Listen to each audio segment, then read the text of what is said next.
کہ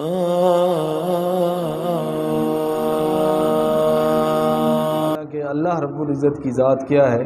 هو العلی العظیم الکبیر المتعال۔ قرآن کہتا ہے فتعال اللہ الملک الحق۔ اللہ نے کہا وسع کرسیہ السماوات والارض۔ اللہ کی شان یہ ہے سبحان ربی العظیم، سبحان ربی الاعلی۔ اس تک پہنچنا، اس کا مقابلہ کرنا، یہ تو بہت بعد کی بات ہے۔ اللہ فرماتے ہیں تمہاری حیثیت تو یہ ہے لا تدرکہ الابصار وہو یدرک الابصار، تمہاری آنکھیں اللہ کا ادراک اور دیکھ بھی نہیں سکتی۔ مقابلہ کہاں؟ اللہ رب العزت سے کہاں مقابلے؟ اس مالک السماوات سے، خالق السماوات سے۔ یہ تو شیطان ہے اور شیطان کے ورخلائے ہوئے لوگ ہیں جو یہ بات کہتے ہیں۔ یہ اسٹالن تھا نا جو روس کے اندر کافی عرصہ تک حکمران رہا، تو وہ کہتا تھا یہ خدائی کا تصور ان مذہبی جنونیوں نے اور ان سرمایہ داروں نے یہ بنایا ہوا ہے تاکہ لوگوں کے اوپر اپنا تسلط قائم کر رکھیں۔ یہ خدائی کا کیا تصور ہے؟ یہ خدا کیا؟ یہ کیا ہے؟ یہ تو کچھ نہیں ہے۔ میں نے اپنے ملک سے جو ہے نا اس تصور کو نکال کے رکھ دیا ہے۔ یعنی ایسے لوگ بھی دنیا میں ہیں، بلکہ اب نہیں، دہریہ ان کو کہتے ہیں، اب نہیں، یہ لوگ پہلے بھی تھے۔ امام اعظم، غالباً امام اعظم ابو حنیفہ رحمۃ اللہ علیہ کا واقعہ ہے نا کہ کوئی اسی قسم کا دہریہ قسم کا آدمی تھا جو خدا کی ذات کا منکر تھا، تو اس نے اس کے ساتھ گفتگو اور مباحثہ اور وقت اور جگہ طے ہوئی بھی، فلاں دن فلاں جگہ آپس کے اندر گفتگو کریں گے۔ لوگ بھی آ گئے، مجمع اکٹھا ہو گیا۔ وہ بندہ جو تھا نا دہریہ، وہ پہلے پہنچ گیا وہاں پر۔ امام صاحب رحمۃ اللہ علیہ تھوڑی سی دیر کے ساتھ وہاں پر پہنچے، تھوڑی دیر کے ساتھ۔ تو وہاں پر آ کر پہنچے نا تو اس نے کہا باقی باتیں تو بعد میں ہوں گی، جب تم نے وعدہ ہی پورا نہیں کیا، فلاں وقت پہ پہنچنا تھا، آپ دیر سے آئے، یہ کیا ہوا؟ پہلے تو اس بات کا جواب دو، دیر کیوں کی؟ تو امام صاحب نے کہا بھائی میں کوشش تو میں نے کی ہے وقت پہ پہنچنے کی، لیکن مسئلہ ایک بنا کہ راستے میں میں ایک دریا تھا جس کو عبور کر کے میں نے آنا تھا، تو وہاں پر کشتی کوئی نہیں تھی، کشتی دوسری کنارے پہ جا چکی تھی، تو میں وہاں پر کھڑا انتظار کرتا رہا۔ تو میں نے دیکھا جو دریا کے کنارے درخت ہے نا، وہ درخت خود بخود کٹ کے نیچے گر گیا۔ پھر میں نے دیکھا اس کا تنا الگ، شاخیں الگ، پھر اس کے تنے کے اندر جو ہے نا تختے بننا شروع ہو گئے، پھر ان تختوں کی کشتی بننا شروع ہو گئی۔ پھر وہ جب کشتی تیار ہو گئی تو خود بخود وہ چل کے دریا میں آ گئی میرے سامنے۔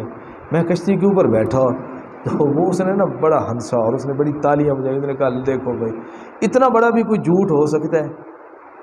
بھئی درخت خود کٹ گیا، پھر اس کے تختے بن گئے، پھر اس کی کشتی بن گئی، پھر کشتی چل کے دریا میں چلی گئی بغیر مستری کے، بغیر بنانے والے کے۔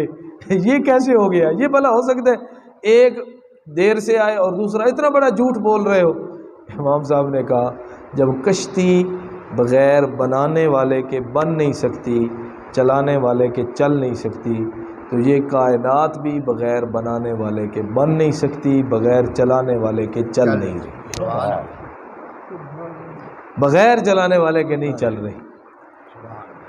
تو کتنی عقل مندی کا ساتھ انہوں نے اس کا مقابلہ کیا اور کیسا جواب۔ ایک آدمی آیا، اس نے آگے کہا جی مجھے میرا ایک سوال ہے۔ جی کیا سوال ہے؟ اس نے کہا جی میرا سوال یہ ہے، آپ کہتے ہو خدا، ہاں، آپ کہتے ہو جسم کے اندر روح، ہاں، کہتے یہ کدھر ہے؟ مجھے دکھاؤ۔ خدا کائنات کے اندر بادشاہ ہے، خدا ہے، الہ ہے، مجھے دکھاؤ۔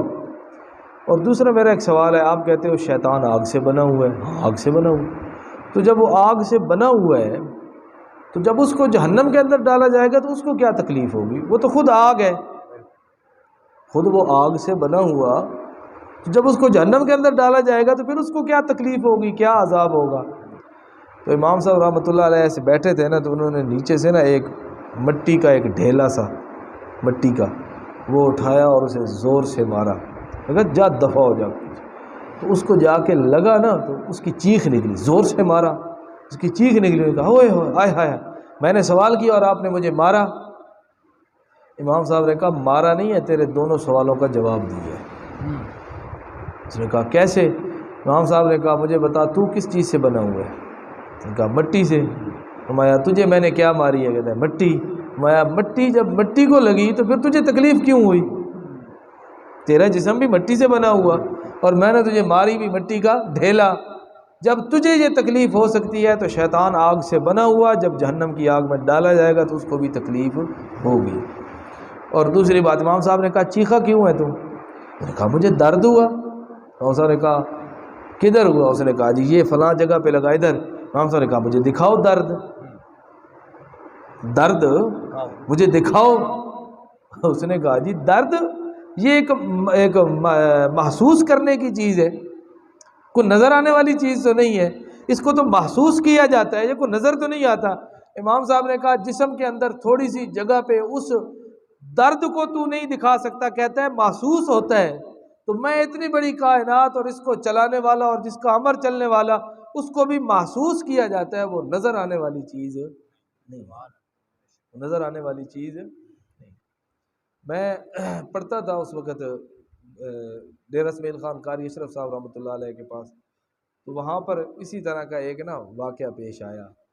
قاری صاحب نے سنایا ہمیں سبق کے اندر، بھئی فلاں ہمارے گاؤں کا لڑکا، تو وہ کالج میں پڑھنے جاتا تھا ڈیرہ اسماعیل خان، تو وہاں اس کالج کے اندر کوئی پروفیسر تھا، کوئی ہوگا اس کو ایسے خیالات ہوں گے، کوئی دیریہ قسم۔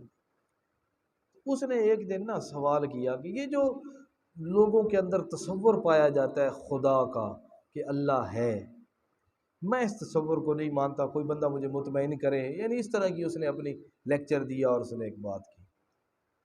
تو اب جو بندہ مسلمان ہے، چاہے وہ جتنا بھی ہو گیا گزرا، لیکن کلمہ پڑھنے والا ہو، تو اس کے لیے تو یہ بات بہت بڑی تکلیف دہ اور اذیت کی بات ہے کہ اس کے سامنے کوئی بھی اللہ کے وجود کا انکار کرے۔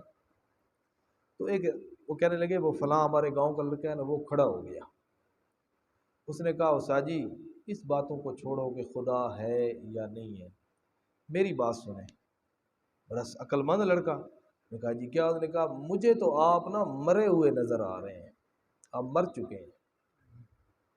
اس نے کہا لے تو نے عجیب بات چھوڑی ہے، ابھی میں مر چکا ہوں، میں زندہ ہوں۔ انہوں نے کہا نہیں پروفیسر صاحب، سر جی آپ مر چکے ہیں، آپ مردہ ہیں۔ اس نے کہا لے میں بول رہا ہوں، میں دیکھ رہا ہوں، میں سن رہا ہوں، میں کھڑا ہوں، میں چل پھر رہا ہوں، میں آپ کے ساتھ گفتگو کر رہا ہوں، یہ میں کیسے میں زندہ ہوں؟ انہوں نے کہا نہیں جی پکی بات ہے آپ مر چکے ہیں۔ انہوں نے کہا نہیں میں زندہ ہوں۔ انہوں نے کہا کیا دلیل ہے آپ کے پاس زندگی کی کہ آپ زندہ ہیں؟ بولنا سننا یہ نہیں، دلیل بتائیں کوئی اور۔ انہوں نے کہا جی دلیل یہ ہے میرے جسم کے اندر روح ہے، روح جب تک میرے جسم کے اندر ہے اس وقت تک میں کیا ہوں؟ زندہ، جب روح نکل جائے گی تو پھر میں مروں گا۔ اب اس لڑکے نے دکھتی رگ پہ ہاتھ رکھا اور اس نے کہا اگر روح آپ کی زندگی کی دلیل ہے تو آپ مجھے روح دکھائیں، کدھر ہے وہ روح؟ انہوں نے کہا اے پاگل، روح دکھائی جا سکتی ہے؟ فرمایا روح میرے اللہ کا امر ہے، وہ روح جس کے ہونے کی وجہ سے تیری بدن کا اور جسم کا نظام چل رہا ہے تو وہ نہیں دکھا سکتا، میں اس کائنات کی روح جس کا امر اس کائنات میں چل رہا ہے وہ تمہیں کیسے دکھا سکتا ہوں؟ جس طرح وہ ہے اور تم زندہ ہو، اگر وہ چلی گئی تو تم بیکار، اسی طرح کائنات ہے، یہ اس بات پر دلیل ہے کہ اللہ رب العزت کی ذات بھی ہے، موجود ہے اللہ رب العزت کی ذات۔